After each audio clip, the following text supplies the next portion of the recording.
Assalamualaikum warahmatullahi wabarakatuh and very good morning to all the lecturers and my fellow friends.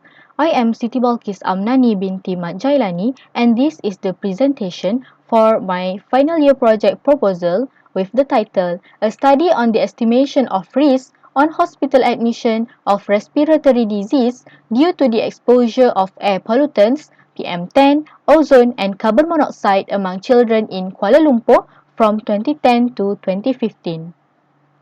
The Environmental Protection Agency has listed 5 different populations that are at risk of developing disease upon exposure to air pollution. These include infants and young children. WHO or World Health Organization stated that children are vulnerable due to their lung development is not yet completed since birth. Meanwhile, Zhu et al. Supported that children exposure to air pollutants is vulnerable to suffer from pulmonary diseases because they own larger surface area of lungs compared to adults. Also, their vulnerability to airborne pollution is also because of their narrower airways, and children generally breathe in more air per pound of body weight than adults. This is the conceptual framework for this study. Here, I have highlighted the main 3 air pollutants that will be focused in this study, which are the carbon monoxide, PM10, and ozone. And also here, as highlighted, I will be only focusing on health effects in children, specifically on respiratory diseases. Previous studies in China, reported by Tao et al., stated that there is a significant association of air pollutants exposure to the number of children hospitalizations due to respiratory disease. Next, supported by Zhou et al., stated that hospital admission cases involving children with respiratory disease are significant with the exposure to air pollution episodes.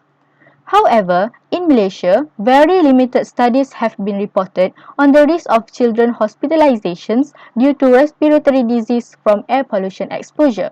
Thus, this study is very important in order to estimate the risk of hospitalizations among children due to the exposure of air pollution, specifically in Kuala Lumpur. Research question: what is the actual risk of air pollution to the hospitalizations of children with respiratory disease from 2010 to 2015, specifically in Kuala Lumpur? General objective will be to estimate the risk of hospital admission among children with respiratory diseases to the concentration of air pollutants, which are particulate matter PM10, ozone and carbon monoxide in Kuala Lumpur from 2010 to 2015. These are the specific objectives for this study. First, to determine the concentration of each air pollutants in Kuala Lumpur from 2010 to 2015. Second, to describe the trend of respiratory disease admission among children in Kuala Lumpur Hospital from 2010 to 2015.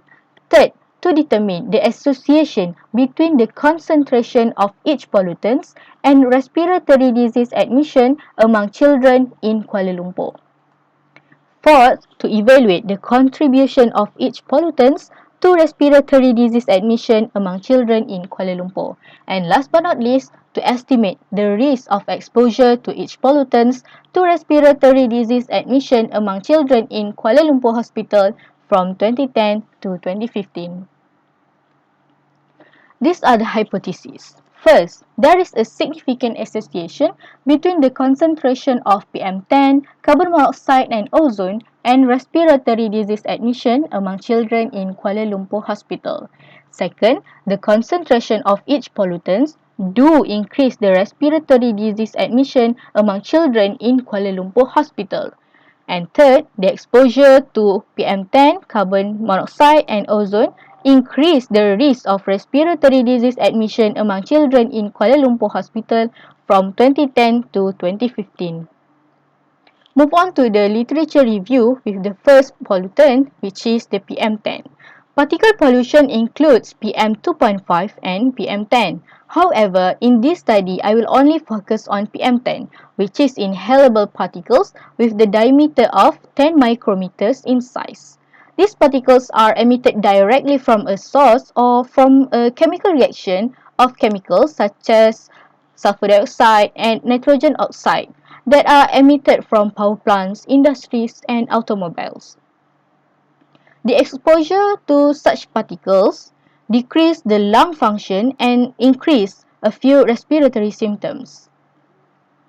Next is the carbon monoxide, or CO in short, is a colorless and odorless gas that formed from incomplete combustion of carbon.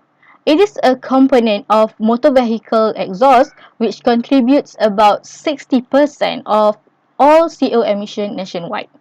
Other sources will be from industrial processes and natural sources such as wildfires.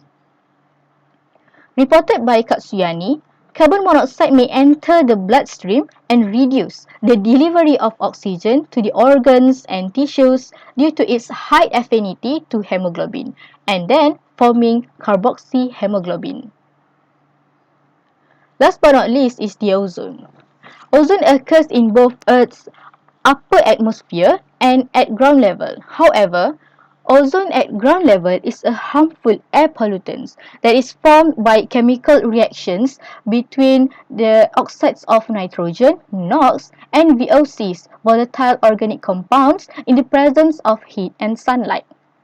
The pollutants are emitted by cars, chemical plants, and power plants. The effect of exposure to ozone can trigger a variety of health problems, including chest pain, coughing, throat irritation, and airway inflammation. Also, high summer level of ozone is associated with childhood lung function growth. Next, children is at risk of getting respiratory disease. The picture shows the development of the respiratory system in human. Children's lung development proceeds through the alveolar development until 6 years of age. Lungs do not complete their growth until full adult stature is achieved in adolescence. Because of this, children have higher oxygen demand and higher respiratory rate compared to adults. Therefore, their exposure to any air pollutants may be greater. Next is the time series study that will be applied in this study. The data will be in the form of daily counts of hospital admissions and daily concentration of air pollutants. A generalized additive model, or GAM, using Poisson distribution will be adopted in order to construct the core models. And the time series analysis will then be performed using the R software. Next, methodology. The study design will be time series study, and the study population will be all the children that has been admitted to hospital in Kuala Lumpur due to respiratory illnesses in 2010 to 2015. Children are then divided to groups of age as less than 5 years old, 5 to 10 years old, 10 to 14 years old, and 14 to 19 years old. The air quality data, which consists of daily PM10, ozone, and carbon monoxide concentrations, will be obtained from the Department of Environment. The stations, or air quality monitoring station, will be two stations, which are Batu Muda and Seri Permaisuri Secondary School, Bandar Tun Razak. The data will be in the time frame of 1st January 2010 to 31st December 2015.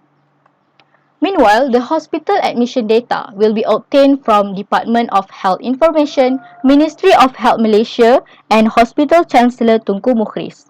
The data will consist of all hospitalizations for respiratory disease among children in HKL and HCTM from 1st January 2010 to 31st December 2015. The respiratory diseases data are coded with J00 to J99 by the ICD-10 as shown in the box. Next is the statistical analysis that will be used in this study. The first and second objective will be descriptive analysis. Third is correlation coefficient. Fourth, multiple linear regression. And lastly, time series analysis. These are the equations that will be used in this analysis. The first equation is the Poisson regression in the GAM, which include expected daily respiratory counts and few covariates. Next, pollutants will be fit into the core model by making a single pollutant model for each pollutant. This will include the expected daily respiratory counts and the concentration of each pollutant represented by X. This is the Gantt chart for my study. And lastly, the references. Thank you. That's all from me.